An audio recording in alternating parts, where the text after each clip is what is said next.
powerful when you sit back and you realize, how many wishes John Cena has granted for the less fortunate, the people who are battling life-threatening illnesses. It's amazing. Cancer, things like that. John Cena is always there to grant more wishes than any celebrity. And that's why John Cena has been the recipient of so many awards and been award presenters for so many award shows like the Nickelodeon Kids' Choice Awards just last year. I don't know if John Cena is going to be making an appearance this year at the Nickelodeon Kids' Choice Awards, which are actually coming up at the end of this month, hosted by Nick Jonas. No doubt he will be there, or some other WWE superstar will be there as a presenter. It wouldn't surprise me at all if John Cena was in there. John Cena has also been nominated for awards that he hasn't won throughout his career. So many nominations and so many awards given to John Cena for just being an ambassador for WWE, showing up when he answers the call all the time. Ever since answering the call from Vince McMahon, John Cena has always been there, like a lot of people who have come before John Cena. But it seems like John Cena is there more than a Stone Cold Steve Austin or a Rock has ever been to do things. And that's why John Cena is such an ambassador and looked at that way by WWE and all of his fans. And John Cena merchandise continues to fly off the shelves. And John Cena hasn't held the championship for a number of months. He's challenged with the championship already here in 2015, kicking it off at the Royal Rumble in that triple threat match. He originally was supposed to face Brock Lesnar in their final encounter. That was obviously going to be won by Brock Lesnar. They threw Seth Rollins into the mix to change things up. But John Cena has already challenged for that, and now where is John Cena gone? He is facing Rusev for the United States Championship. He already lost to Rusev at Fastlane. He'll be facing Rusev in a WrestleMania rematch for the U.S. Championship. John Cena has an issue with everything that Rusev and Lana and Rusev's representatives have had to say about America. John Cena has already held the United States Championship, and that brings me to my next point about John Cena. John Cena does not need the United States Championship, even though he will win it at WrestleMania 31 this year from Rusev. He does not need the United States Championship or any other major championship to be popular. John Cena is at a point in his career where he can slow it down. Now, he has said to the media that he's thinking about retiring, but he's not going to be retiring anytime soon because there's still some things for John Cena to do. Will we see John Cena be a 16-time champion? The possibility of that is out there, but I don't see that happening at this point in John Cena's career because he's kind of just sitting back and kind of contemplating his career and his life. I mean, he's done everything. He's in a relationship with Nikki Bella.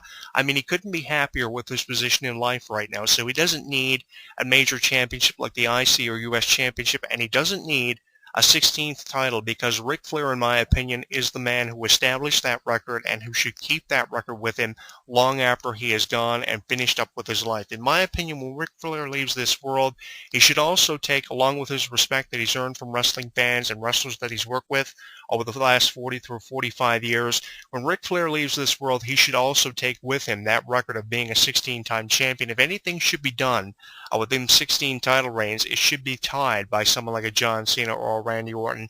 It should never be surpassed. Some wrestlers are given distinctions that should never be taken away from them. In my opinion, The Undertaker's WrestleMania undefeated streak should have went with him when he went into the Hall of Fame. I didn't get that, and I don't want to see Ric Flair's 16 title reigns taken from him. If anything, I'll go for it being tied.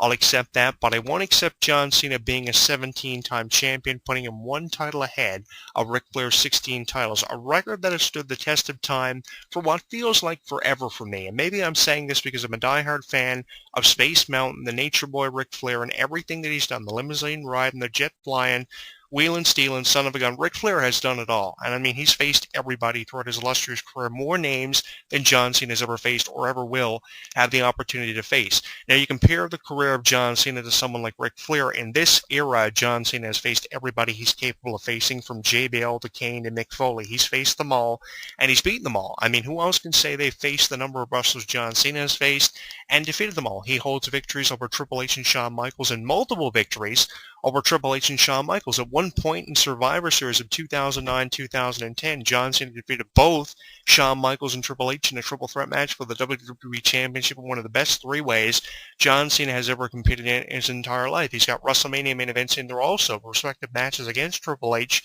and Shawn Michaels, and defeated both members of DX in his WrestleManias that he's headlined over the years. John Cena has been in over 10 WrestleManias. It's amazing, how much John Cena has accomplished. On top of that, he's also the winner of the Money in the Bank briefcase. He cashed that in on CM Punk for Raw 1000. He lost, but he's still a recipient of the briefcase, and a 2013 Royal Rumble winner, where he went on to defeat The Rock for the first time in his career in a match where he achieved redemption back at WrestleMania 29. He's also been known for being involved in feuds with people like CM Punk that have been dubbed the distinction of being some of the greatest rivalries in WWE history, which is why they released a DVD and Blu-ray compilation of all the feuds John Cena has been involved in throughout his career. Feuds with Shawn Michaels, Triple H, JBL, the list goes on and on and on for John Cena. There's also the John Cena Experience, which was released back in 2010, which documented the year of John Cena's life outside of the wrestling ring, when he had to sign autographs, he had to sign merchandise, he had to make appearances for ESPN, he had to make appearances to get scans done for action figures and video games.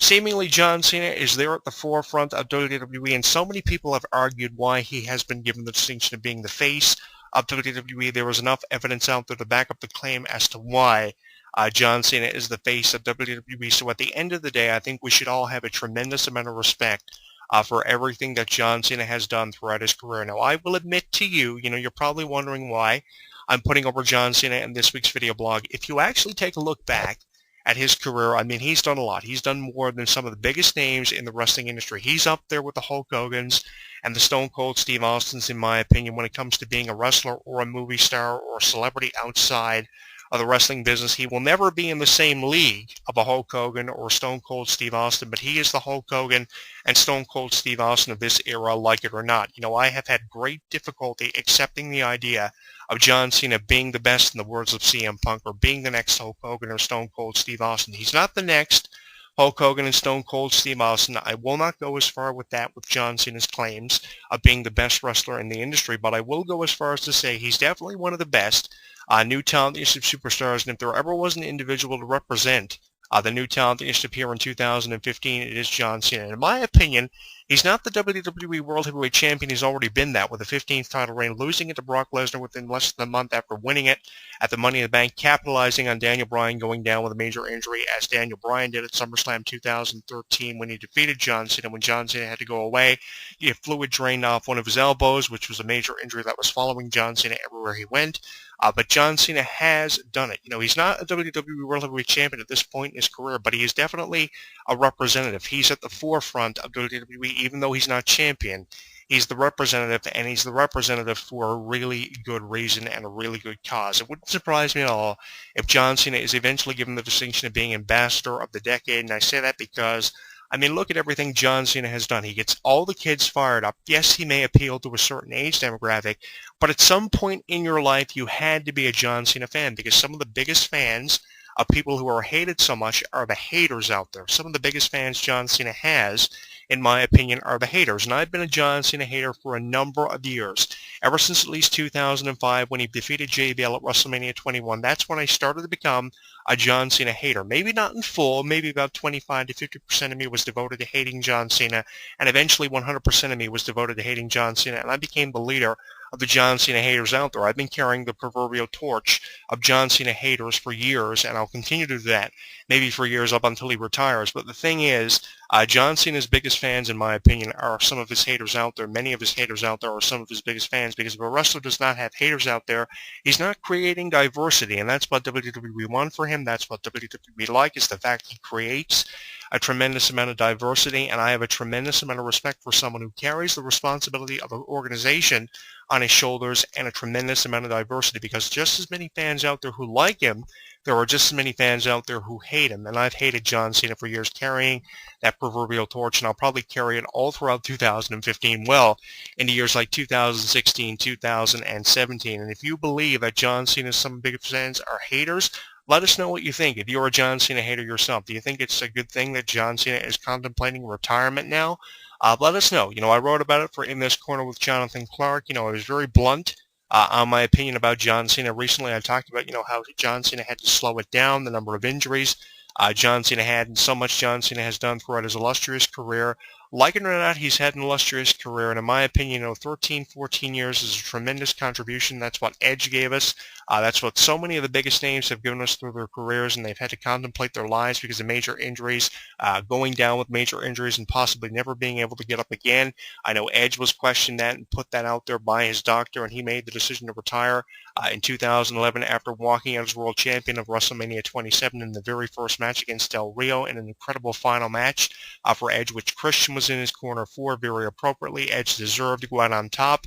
Possibly John Cena deserves to go out on top. How would you like to see John Cena retire if, in fact, this is a true rumor that is legit?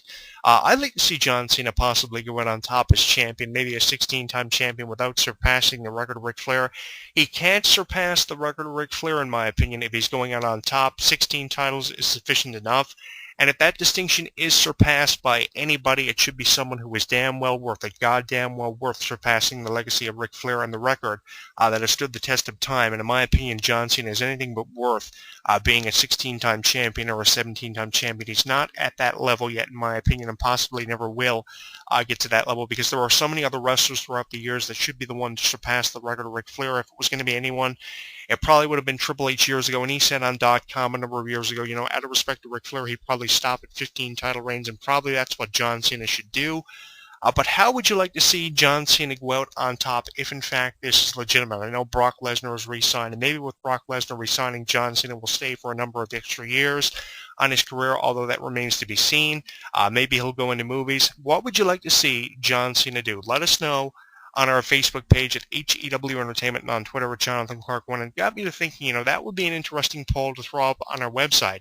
Would you like to see John Cena retire in 2015, 2016? And do you believe that this is a legit report? Do you think John Cena is seriously thinking about retiring, even though he's admitted, he's thinking about retiring, but he can go an extra few years? He doesn't want to hang it up just yet because he has so much more to contribute. But I don't know what else there is for John Cena to contribute. That's what I don't get about John Cena. In my opinion, it should be about creating stars of tomorrow like the Bray Wyatts and the Daniel Bryans and the Dolph Ziglers. And without that being done, you can't always rely on John Cena and Randy Orton. They're not always going to be there